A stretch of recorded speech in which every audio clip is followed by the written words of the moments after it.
All right, so here's a neat one for you. It looks like a Browning Auto 5. Um, However, in the 1940s, I think during World War II, Browning told Remington and Savage and some other companies that they could manufacture the Auto 5 if they wanted to. So what you have here is actually a Remington Model 11 in 20 gauge. Now this one has been treated fairly rough. You can see plenty of pitting on the receiver, especially where it looks like it was laid down onto something.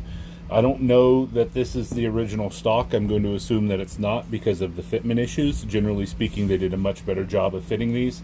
This was missing the stock screw, and the original butt was also missing. So this one was a replacement that I got in for it. In most of the time, these are, I mean, it's 100 years old, 80 years old, if you will. So there's a lot of life in there where it's been abused. However, it is still a very nice, straight gun and very solid. And the thing is, I have a Remington 1148. So the Remington 1148 was also made in the late 1940s, whereas this was made probably in the early 1940s or mid 1940s.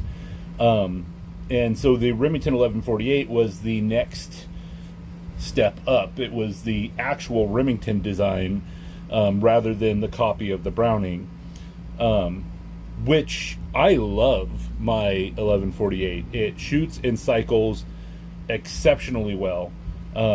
However, one thing I found out the hard way is that the this in here, because you have your ring in here, and of course the barrel is what comes in, right?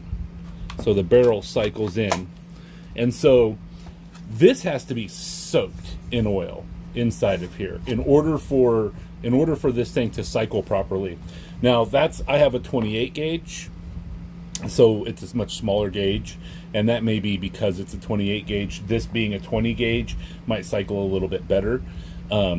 It may be because it's, a 12 gauge might cycle much better than the 20 gauge. So that is something that would have to test out. I'm not going to shoot this. It doesn't belong to me. This is a consignment piece that is in the shop, and I just wanted to show it to y'all because I think it's fucking neat how we all worked together in those times of World War in order to ensure that the sports